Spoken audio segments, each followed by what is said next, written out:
Upon discovering the targets, both Noah and Victoria got excited. They raised their rifles and peered through the scopes to observe. Noah didn't recognize the soldiers. A group of burly men surrounded one weak man in his 50s who looked like a college professor. Puzzled, Noah lowered the rifle and turned to Victoria. "Is that them?" Victoria's eyes filled with immense hatred. "No doubt about it." Surprised by the intensity of Victoria's look, Noah didn't probe further. "What's the plan now? Does that little guy look like their leader?" Victoria spoke through gritted teeth. "Listen, that little man is a traitor. Capture him alive if possible, otherwise he must be killed." She put down her rifle, turned to Noah, and instructed earnestly. "If I die, you must kill that middle-aged man. Understand?" Noah was startled. Okay, but why?" "He's a traitor who stole top-secret national intel. He has to be eliminated." She loaded a bullet and continued. "Remember this spot. We'll split up and converge on them. If we get separated, come back and wait for me here." "Got it." Noah's fighting spirit was back. Victoria whispered to him. "Remember, stay alive." Noah paused and looked back. In Victoria's icy eyes, he noticed a flicker of concern. He nodded reassuringly. "Staying alive." With that, he headed off. Consumed by hatred for the enemies who killed his comrades, and having survived multiple brushes with death, including shooting a man dead, Noah had no fear holding him back. He quickly found a sturdy-looking tall tree on high ground with plenty of cover in front, an ideal sniper's nest. The ground on one side of the large tree was naturally low, forming a perfect trench. Noah quickly crouched down, coldly raising the rifle and searching for a target through the scope.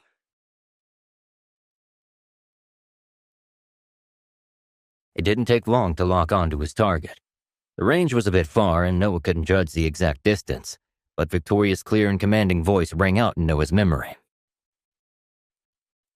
"Normally, a bullet's trajectory forms a parabola after being fired. With a handgun, the shape can be seen at just 15 yards. For a rifle, it is around 70 yards. So, depending on the distance, the bullet could land at any point on the vertical line of the crosshair. As a sniper, it's not enough to simply place the enemy in the crosshairs. The scope is merely a reference tool, not a guide. To hit a target accurately, a sniper must precisely estimate the distance. In addition to distance, factors like wind speed, visibility, light refraction, as well as the magnification and lens quality of the scope all affect sniper accuracy." This was Noah's first time handling the M16 rifle in such a high-stakes situation. His confidence wavered. After aiming for a while, Noah still couldn't determine if the shot would hit. Suddenly, he remembered Victoria's advice about treating the M16 like he was using the dagger if he ever felt unconfident. Now, throwing the dagger within 100 yards, Noah could hit any spot he aimed at. But this time, the enemy was over 1,000 meters away. Noah thought for a bit.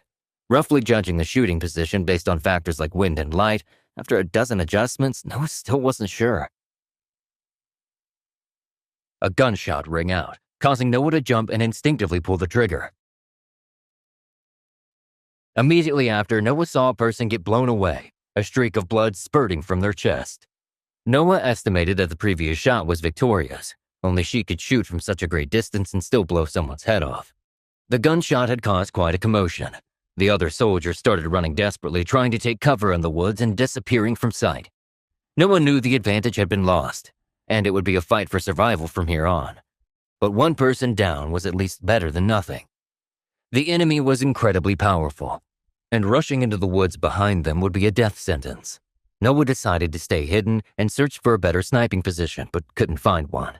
He abandoned the idea of relocating, even though it went against sniping principles and increased the chances of being discovered. Before long, gunshots rang out from the other side, signaling that Victoria was engaging the enemy. After some thought, Noah decided to stay put and wait for the perfect moment to strike. Even if Noah was able to take out one more enemy, he would consider himself useful. Soon, a dark figure appeared in the trees ahead. Noah quickly scanned the area with the scope but lost sight of them. Shocked, Noah realized the enemy's speed had been underestimated. The enemy was already very close, slowing their speed slightly. Noah tried to aim and shoot, but the target kept changing position rapidly, always obscured by trees. Suddenly, he remembered Victoria's theory about 3 trees forming a blind spot. The enemy's hiding spot after each move was always blocked by 3 or more trees, making it impossible to aim effectively. Noah watched them approach. Noah's jaw tightened. I need a plan. He leaned against the large tree and observed the surroundings. Normally, the best solution would be to change sniping positions, but moving now would be too risky. Noah didn't dare take the chance, believing his speed and skills were no match for the enemy's. Noah forced himself to stay calm and relax completely. He breathed slowly and steadily, clearing his mind and focusing on the target's speed, distance, and approximate location. He kept reminding himself there would only be one chance to shoot. After a while, Noah could hear the faint sound of leaves crunching underfoot, the footsteps growing closer. Fully aware of the enemy's abilities, Noah knew that even the fastest movements, dodging, aiming, and pulling the trigger, would take at least a second. As Victoria had said, a second was more than enough time for a skilled fighter to turn the tables against you. Noah steadied his breathing. 1 second. That's all he had. One chance to shoot before the enemy killed him. His finger rested on the trigger, waiting. Wait, that's not the end. You've just had a free taste. Now get the full story on the Pocket FM app, link in description. Check out our next video and playlist, and don't forget to like, share, and subscribe.